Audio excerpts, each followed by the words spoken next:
भगवान डाल पर हिलाते भी हैं, बच्चों को दिखाते हैं, खाओगे क्या? वो बड़ा मजा लेता है। और आपका तो पूरा एरिया संतरों का है, यहां से लेकर के आगे तक। संतरे देखें तो संतरे की तो इतनी छोटी छोटी बूंद, उसको भी पैक करा उसने। एक छोटे से बूंद को, सारे ड्रॉप्स को ऐसे जा करके पैक करे, और फिर बूंदों को एक एक को पैक करने के बाद फिर संतरे की एक फांक में उसको जोड़ा, फिर सारी फांकें ऐसे मिला के फिर इतनी पतला सा धागा लेकर आया, उससे ऐसे ऐसे करके लपेटा और उसके ऊपर एक कवर लगाया फिर, और पतली डंडी लगा के ऐसे लटका दिया। कोई पूछे भगवान जी इतनी दुनिया संभालते हो, ये क्या फालतू के काम में लगे? एक छोटी छोटी बूंद को भी आप पैक करने में लगे हो। और संतरे का तो कमाल करा ही है, अनार को ऐसे ढंग से पैक किया, हर एक का एक एक बीज का, मतलब एक एक जो ड्रॉप को, बूंद को पैक करा ना, तो उसका खांचा भी बनाया ऐसे, उस खांचे में उसको रख के ऊपर वाला खांचा बनाया।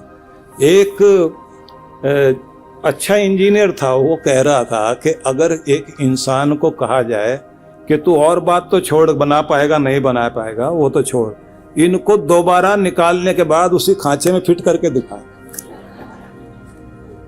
तो कंप्यूटर से सारे फोटो लेने के बाद भी, सारा देखने के बाद, उसे जोड़ने में 1 महीना लग जाएगा उसको, और तब भी वो सही ढंग से जोड़ पाए नहीं जोड़ पाए कह नहीं सकते। तो ऐसा जो संसार को व्यवस्थित करके बनाता है, उसको गीता कह रही है अनुशासितारम, उसके अनुशासन में दुनिया बंधी हुई है।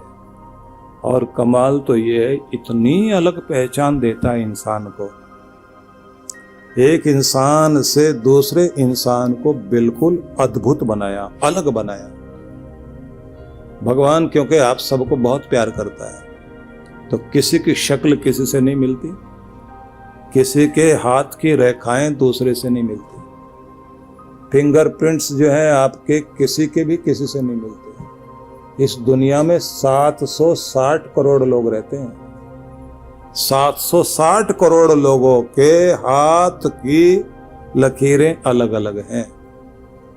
और जितने जानवर हैं ना, जानवर का नाक के पास जो यहाँ की रेखाएं होती हैं, उससे उनकी छाप ली जाती है, उनकी भी नहीं मिलती आपस में। और कमाल की बात देखिए आप, ये आपकी आंखों की जो पुतली है, आजकल तो इसी से पहचान ली जाती है, क्योंकि आदमी बहुत चालाक हो गया। वो पहले हाथ के जो फिंगरप्रिंट्स वगैरह लेते थे ना, तो पहले तो अंगूठे से काम चल जाता था, बाद में सारी उंगलियों की छाप लेने लग गए। अब उससे भी काम नहीं चलता, आदमी जो है ना तेजाब वेजाब लगा के हटा लेता है, इसको खराब कर लेता है। तो अब ये हुआ कि आंखों की पुतली जो है, कॉर्निया जो है, इसको स्कैन करते हैं। उसके बाद एक और शुरू हो गया है, डीएनए वाला तो चलता ही है, ये जो आपका जबड़ा है यहाँ वाला, इसको भी जो है स्कैन करते हैं, क्योंकि आदमी पता नहीं क्या कर बैठे। ये जो है वो प्लास्टिक सर्जरी वगैरह करके आ जाता है ना, प्लास्टिक सर्जरी में वो प्लास्टिक नहीं लगाते, यही आपकी चमड़ी यहाँ लगानी हो तो ऊपर वाली चमड़ी लेकर के उसको जंघा की लेकर के यहाँ लगाएंगे, यहाँ वाली उठा के यहाँ लगाएंगे, ऐसा नियम होता है। आपके शरीर का रूप पूरा बदला जा सकता है, पूरा चेहरा बदला जा सकता है। ये अलग बात है कि कोई आदमी बेचारा नहीं समझता। एक आदमी जो है, उसकी पत्नी के चेहरे पर जलने से निशान पड़ गए थे, तो वो बेचारी रोज रोज कहती थी कि मेरा प्लास्टिक सर्जरी करा दो। तो डॉक्टर के पास गया, कंजूस आदमी था, कितने पैसे लगेंगे? डॉक्टर ने कहा 2 लाख रुपए। बोले प्लास्टिक हम अपने घर से दे देंगे, कम में काम कर दो। तो हम लोग समझते नहीं ना, ये खुरच के चमड़ी को यहाँ से निकाल के या जंगा से निकाल के उसकी लेयर उठा के लगाते हैं, वो नाम दिया हुआ प्लास्टिक सर्जरी। तो आप सोचिए कि कितनी पहचान भगवान ने दी है आपकी। आपके सिर का एक बाल भी कहीं गिर जाए, वो भी आपकी पूरी पहचान है, उससे भी आपका पता लग जाएगा। और कमाल की बात तो यह है कि हर आदमी के शरीर की स्मेल अलग अलग है। आपको जानवर सिर्फ सूंघ के पहचानता है, वो आपको ऐसे नहीं पहचानता। सूंघ ले, कोई आदमी छिप के बैठ जाए ना जंगल में, झाड़ी में, पीछे से रींछ आ रहा हो या भेड़िया या फिर कोई और हिंसक जानवर, तो आप तो सोच रहे हैं हम तो छिप के बैठ गए, उसे क्या पता, वो सूंघता सूंघता सूंघता वहीं पहुंच जाएगा। इसलिए तो अपराध विज्ञान में ये व्यवस्था है ना, कुत्ते को ट्रेंड किया जाता है। चोर का कहीं एक रुमाल भी गिर जाए तो कुत्ते को सूंघाओ, वो भीड़ में खड़े हुए चोर को वहीं जाके पकड़ता है। आपका सबका स्पर्श भी अलग अलग है, एक जैसा नहीं है। अंधा आदमी आपको कैसे पहचानता है? आपका हाथ पकड़ता है ना जब, उसी से पहचान लेते हैं, अच्छा ये हो। और चलने का स्टाइल, बोलने का स्टाइल, सबका एकदम अलग अलग, इतना अलग रखा आपको।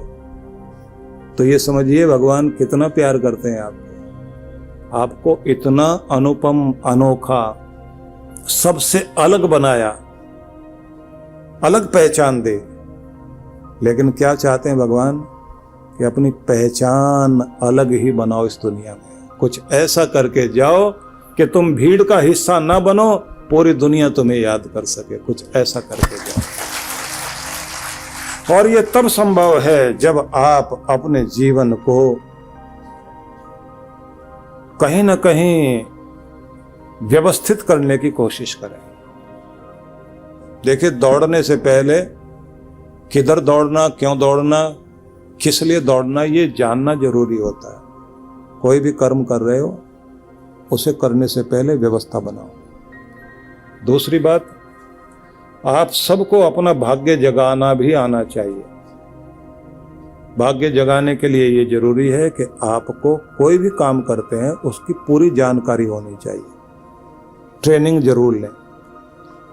अच्छे सिखाने समझाने वाले जो लोग हों उनके साथ बैठना शुरू करो। बेकार में अपना समय कभी खराब मत करो।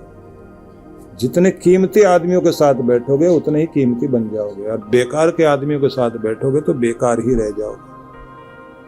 कीमती मानिए अपने आप को और अपने मस्तिष्क का नवीनीकरण करो, नया बनाओ दिमाग को। और ये तब होता है जब सीखने को तैयार रहो। दुनिया के बड़े से बड़े लोग नया सीखते हैं, नया करते हैं। मैं इस बात के लिए बहुत खुश होता हूँ जब बाहर विदेशों में देखता हूँ ना, अमेरिका, यूरोप और अन्य देशों में 70-80 साल के लोग भी पढ़ने के लिए बैठे होते हैं, नया सीखते रहते हैं, जानते रहते हैं। हम लोग टीवी की उपासना करने में लगे रहते हैं सारा दिन, पता नहीं कौन सा देवता है, हाथ जोड़ के बैठे रहते हैं उसके आगे। कुछ पढ़िए, कुछ नया सीखिए। और आज की दुनिया में तो जानने के लिए इतना आसान हो गया। आपकी ई लाइब्रेरी इतनी बड़ी लाइब्रेरी है, एक स्विच ऑन करें पूरी दुनिया की जानकारी सामने आती है। कोई किताब ढूंढने के लिए नहीं जाना पड़ता। हम लोग अपने घर में 3 फ्लोर में, हर फ्लोर में एक लाइब्रेरी है। हमारे बैग कोई देखे, हर बार इतना भारी होता है तो खोल के देखें किताबें भरी हुई है। हम जब फ्लाइट में बैठे होते हैं तो सब लोग खुश होते हैं जो हमारे साथ जाते हैं ना, सब उनसे कहते हैं आपको तो बहुत अच्छा लगता हो, गुरुजी के साथ बैठते हैं, बात करने का मौका मिलता है। वो क्या बताते हैं, नहीं वो तो अपनी किताबें ही खोल के बैठे रहते हैं, बात करने का मौका ही नहीं मिलता। और हमें क्या लगता है कि दुनिया के महान से महान लोगों से मिलने का मौका मिलता है। जब हम किसी किताब को खोलते हैं ना तो उस युग में पहुंच जाते हैं जिस युग का वो महान पुरुष है। बहुत अच्छा लगता है। मेरे आश्रम में आप जाइए तो वहाँ आपको बहुत अच्छी लाइब्रेरी मिलेगी। मेरे घर जहाँ मैं बैठता हूँ, वहाँ मंदिर में जहाँ पहले बैठता था वहाँ भी लाइब्रेरी, बहुत अच्छा लगता है। हजारों बुक्स हैं और ऐसा लालच आता है कि सबको छोड़ के इनके बीच बैठने का मौका मिले, अपने अपने युग के महान पुरुषों से मिलने का मौका मिले। तो मेरा निवेदन है सभी से, अच्छी पुस्तकें पढ़ो, अपने घर में अच्छी किताबें रखा करें। ये पत्र पत्रिकाएं वैसी नहीं हैं जिसमें ये फिल्मी बातें लिखी होती हैं या कोई राजनीतिक मैगजीन नहीं, जिससे आपका स्तर ऊंचा हो। आप जिस फील्ड में हैं उस फील्ड में और आगे जाने के लिए आपको नया नया बहुत कुछ सीखने के लिए, पूरी दुनिया में कितने कितने नई नई चीजें आ रही, जो बहुत सारी चीजें हैं ना ऐसी, जैसे द जर्नल या द साइंस नाम से मैगजीन निकलती है, लंदन से निकलती है, जिसमें बहुत सारे साइंस में जो नई नई खोजें हो रही हैं, मेडिकल साइंस में जो खोजें हो रही है उसके संबंध में आ रहा है। अभी जो 400 साल तक आदमी की उम्र बढ़ाई जा सकती है, इस पर काम हो रहा है। अभी इस चीज पर रिसर्च हो रही है और तैयारी हो गई कि आदमी जो है यहाँ से, जैसे आप अपनी कार में बैठ के जाते हैं, अब उड़ने वाली कार तैयार कर दी गई है और कुछ जगह तो टैक्सी के रूप में शुरू होने जा रही है। आदमी का जो है डीएनए से लेकर के उसका बोन मैरो से जो चिकित्साएं की जा रही हैं उस पर बहुत अच्छी रिसर्च सामने आई है।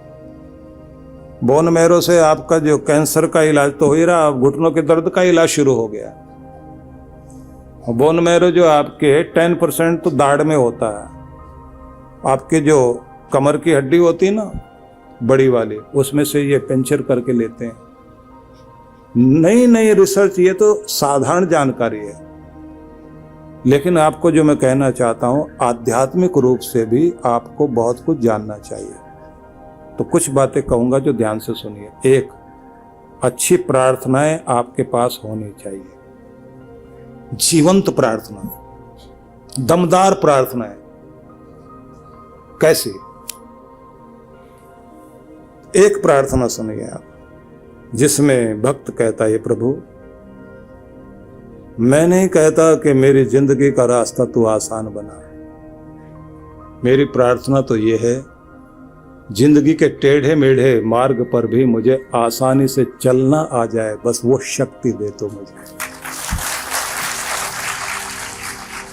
मैं ये नहीं प्रार्थना करता तो मेरी जिम्मेदारियां कम कर, मेरी प्रार्थना जिम्मेदारियां भले ही कितनी बढ़ा, लेकिन मेरे कंधे इतने मजबूत कर कि हर जिम्मेदारी को मैं उठा सकूं और खूबी से निभा सकूं। मैं प्रार्थना ये नहीं करता कि उलझने दूर कर, उलझने सुलझाने की सुबुद्धि की कामना करता हूं। और मैं नहीं कहता कि दुख दूर कर, जिंदगी की समस्याओं के बीच मुस्कुराते रहने का आशीर्वाद तो मुझे दे कि हर समय खिला रहा। बोला करो आप बैठ के, नहीं ताकत आती है आपको कि रास्ता मुझे खुद बनाना है, मैं दूसरों को दोष क्यों दूं। तो प्रार्थनाएं करिए, अच्छी प्रार्थनाएं आपके पास होनी चाहिए। जब आप भगवान से अपने कंधे मजबूत करने के लिए प्रार्थना करते हैं तो खुद को महसूस होता है कि मुझे जो मैं मांग रहा हूं वो मैंने होना है। और दुनिया के सामने गिड़गिड़ा के नहीं जिएंगे, जब तक दुनिया में है हिम्मत से जिएंगे। दूसरी बात आपको ये ध्यान रखनी है, सुबह सुबह आप ये अफर्मेशन वाला सिद्धांत अपनाओ।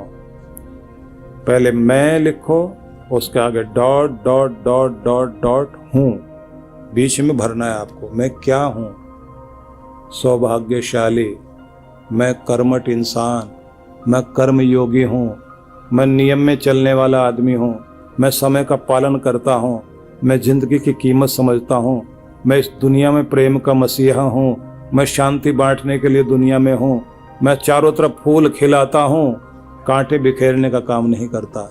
यही मेरा परिचय है। और भगवान से फिर मांगो, भगवान ये शक्ति दे मुझे कि मैं ये बनकर जीऊं।